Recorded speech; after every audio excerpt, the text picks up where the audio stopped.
I'm Donald Bell, your host, and we're here with, Kimberly Anderson. Kelly Anderson. and we're just here to kind of talk about some of the challenges in your marriage and hopefully be able to process through some stuff and help some other people. Trouble before. Don't know if I'm dreaming, I'm slipping away. Okay, so how can I help you today? Well, we're just here, we're newly married, Okay. and, they say that the first year or two, there is the hardest. And I think that fact by itself would stand alone, but we've had some extra variables that have Okay. been incorporated into our first year that has made it maybe more challenging. Okay, well, let's talk about some of those variables. Okay, so prior to getting married, I've had a slew of ailments, from no energy, eczema, and just anemic, iron infusions. Started 3 jobs within 2 years because a job that I had for 8 years, they closed down abruptly. Okay. We went to having money saved to all of our money being depleted because he's been on workers' comp. Yeah, I got injured Okay. 3 years ago. So you're still waiting for that to be resolved? Yeah, it's a lot of it has been resolved, like our case settled. Okay. This past June, but they still haven't placed me in a position with my permanent disability. Okay. Working with the union and the Right. repair department. Talk to me about how they've handled the compensation. Has it covered or not covered? Oh, okay. So clearly that's a stressor. And I don't have an issue explaining. The workers' comp system is broken. The short story, the less drama story, is that they pay me out of my settlement $290 a week. Wow. Yeah, so do the math on that. Right. And that's pretty much it. I've been doing a lot of legal hustles. Right. Right. I've been a bouncer, and I recycle cans, and do whatever it takes to to compensate. Okay. You know. Is there any light at the end of the tunnel for this process yet? I believe so. Because my wife would tell you what this situation has really done is made us more focused and dependent on the Lord. Right. And so I'm hoping that, when things are difficult, those that are God's children, we tend to focus on the Lord. Okay. Okay. So talk about the areas then, as you were beginning to dive into, talk about some of the areas where it's challenged you, let's say, beyond your faith, and your faith has had to catch up to the circumstance. Well, because we're newlyweds, and we joined our lives last year. Yeah. Yeah, we are really newlyweds, May 19th, 2018. So you're just over a year. Yes. Okay. And just the finances. Our Okay. financial situation went from, I think, he's making 20% of, not even 20%, maybe 10% of his salary. Okay. So, I also had to cover and modify lifestyles in addition to trying to get acclimated.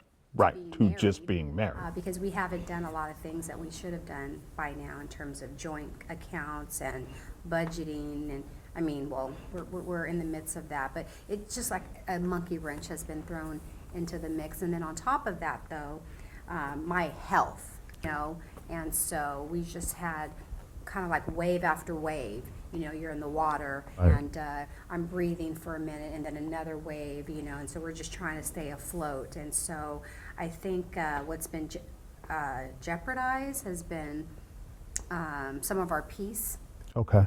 at least for me, and he's a bit more senior, if you will, in the Lord, and I'm not.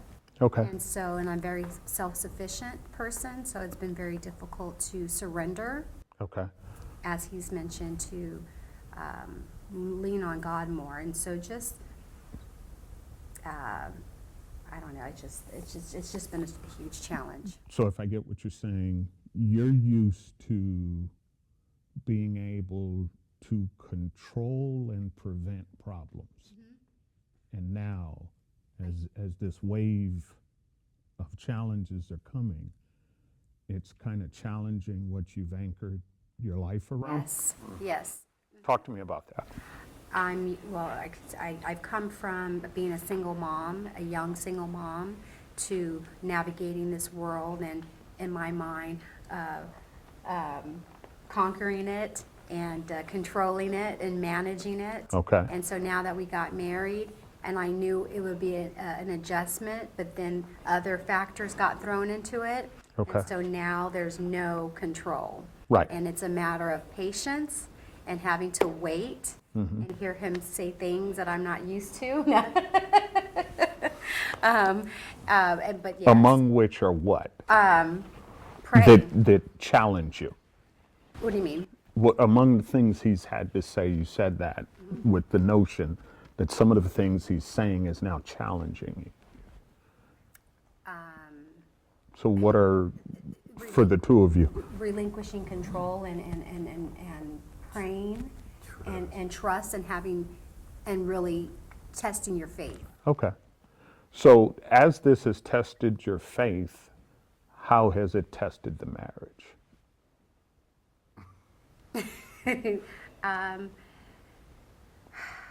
It's because I believe I had an expectation, in terms of the first year of being a newlywed and Okay. and just getting to get acclimated and Talk to me about your ideal. well, I thought that we would have equal money coming in and that we would be able to continue to repair our credit and then save money to get a house and find a church and be stable with them and, Okay. and consistent. But it just seems like everything has gotten kind of So instead of a move towards stability, it's been a move towards instability? yes, that's Okay. how I see it. I kind of see it differently, Okay. because, I've been anchored in the stories of our faith, Mhm. From Jesus being in the boat and the disciples worrying, but Jesus said we're going to get to the other side. Right. What y'all tripping on, Okay. and he goes out and he calms the waves and the clouds, and then he looks at his disciples, I'm sure lovingly, be like, you little faith, why'd you doubt? Okay. And so, to God's glory, I've been tested with my faith, and I feel like as we mature, the tests get more difficult. Okay. So that's kind of my approach. Now, the thing that I am. May I? What I'm hearing then is that it's not a shared approach. And I think that's where possibly some of the conflict is coming in. Because if you're communicating that level of confidence, and I'm freaked out, you know what I'm hearing? Not your confidence. Here's what I'm hearing. You don't really see me. You don't really get what I'm going through. You're not connecting to my fear.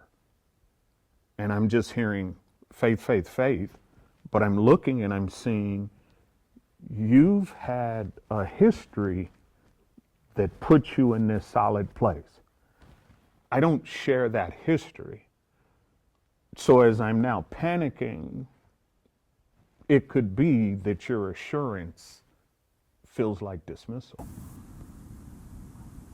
You feel that way?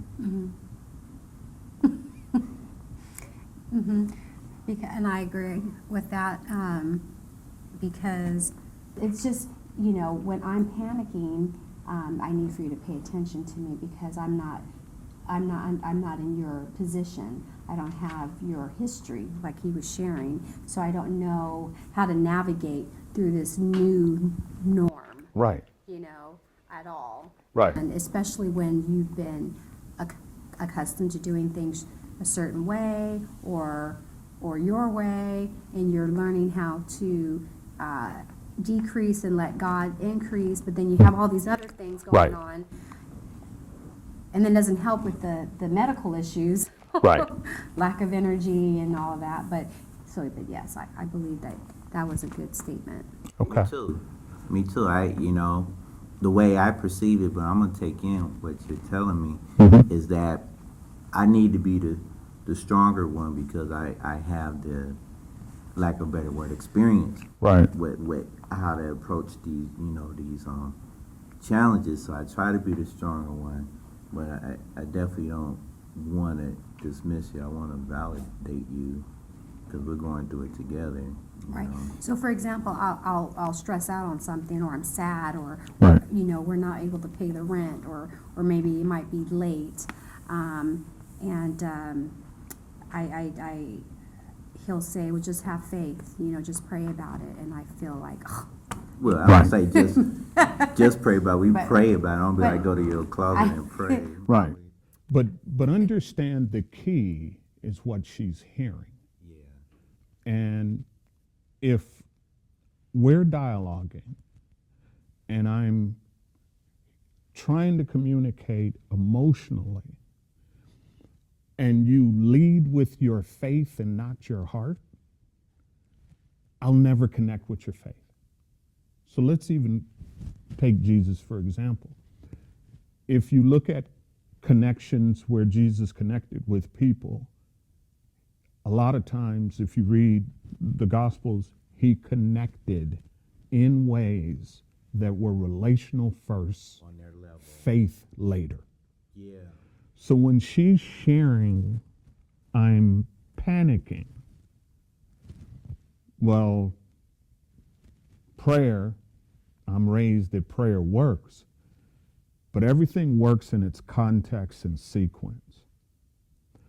If she's not feeling the connection between you and her, I'm just be blunt, then she don't care about your faith. It's ineffective.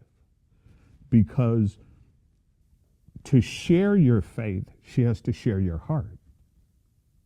A lot of times, guys are more guilty of this than women, is that we'll share our reasoning and we don't share our heart. So she's asking for a heart connection and you're coming back with reasoning. FMAM. And then it's like, okay, well, why are you not having faith? Because I don't feel connected to you, which means I can't even ride your faith. Because right now I feel more isolated in this than I do connected to you. So a lot of that is about learning to just hear it and not fix it. Which we tend to do as men. We'll put out the power tools and like, oh, well, there's a hole in the wall. Oh, well, let me just fix the hole in the wall. Instead of saying, so let's talk about this hole and how it got here and what would you like done with the hole? Well, your solution is, got it, I'm on it. Well, she's still worried about that hole. How do we stop another hole from coming? And that's going to be more dialogue. That's going to be more listening. That's going to be more, I don't know. So because what winds up happening is it doesn't feel like we'll use the Jesus in the boat analogy. He didn't yell it from the shore that you were going to be fine. He was in the boat with them. What she's communicating is, I feel like you're yelling it from the shore. You're going to be fine. It's not it doesn't have the impact if he was standing on the shore saying, you guys are good. The fact that you're in the boat, watch this, and I can see your faith manifest right alongside me. And it's a shared experience. Sometimes we communicate where we are, and it's faith, reason, whatever it is. We'll communicate, I'm not in the same place you are. But like you said, we're supposed to be sharing this process So a part of it is sometimes knowing when to lay down your faith to spend time with her and saying, well, I'm just going to sit here with you. And now I'm not panicked, but I'm going to sit here as you ride out your panic and just know I'm here. I can't fix it. And her faith or her experience in this, she'll have to grow too. But if you just tell somebody, here's a strategy that somebody who got to go through fear is now using. She hasn't yet gone through the fear like you have to arrive at a place where this is where my faith is. And so it becomes important for you to be open to hear and let her share that experience with you, as opposed to what we tend to do as men is we share our experience with our wives. And the right now experience is actually more important than the experiences that you've had. So that's a adjustment in terms of you being able to join her in her state of worry, because there's two things going on, especially as she's articulating, I'm used to being in control. Okay? When you suggest just pray, you're suggesting she's in control and she knows she's not. I know I'm not in control. Because the stuff that I'm used to using, I cannot use. I can't just go to the bank and solve this. I don't have a plan. I've even executed my plan and saved money, and now I can't even go to the well that I'm used to going to. So she is emotionally in a place where not only are the resources drying up, but I'm starting to feel the impact, and you can correct me if I'm wrong, I'm starting to feel the impact of my body failing me.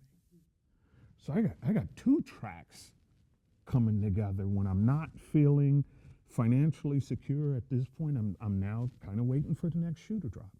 Like, if it's okay, if this doesn't, I'm going to give you something I've learned pretty much from all the women I've walked with, and this in the thousands. One of the highest things that they worry about is happily ever after. So while we're in this, she's thinking, what does this look like long term? So if the lights get cut off, are we going to live in darkness? Well, no, the lights are just off. We'll have them cut back on. We're going to be fine. That's not been my experience. Women process that if the lights can be cut off, we can live in darkness. And that's a problem. So you've got to be able to sit, take it in, and roll with it, and not, bring a hammer and nail to every kind of issue. That's awesome. That's I think she would on. agree, yeah. That's right on. I will say, let me just say this though. Just to unravel, Right. it was more than just me being out of work. Like my mom passed away in 2013. Okay. She was sick for a long time. So it's just been a succession of things that have happened Right. that can either make me bitter or better. It's my choice. Okay. So that happened, and then my aunt passed away. Her sister, like a year and a half later, didn't even know she was that sick. I think Right. she was just heartbroken. Okay.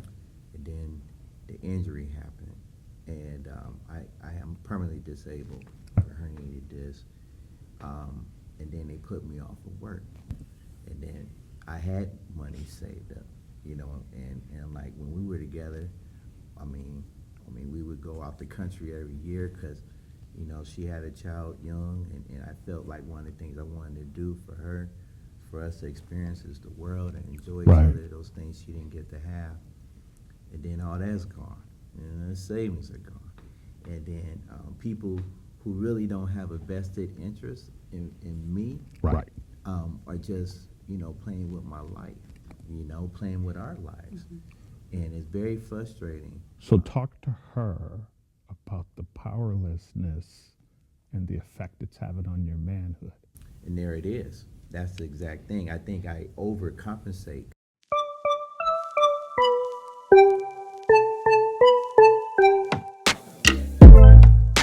I thought I'd least stop running now. With you I found my peace somehow. Let go of every thought that was holding me back.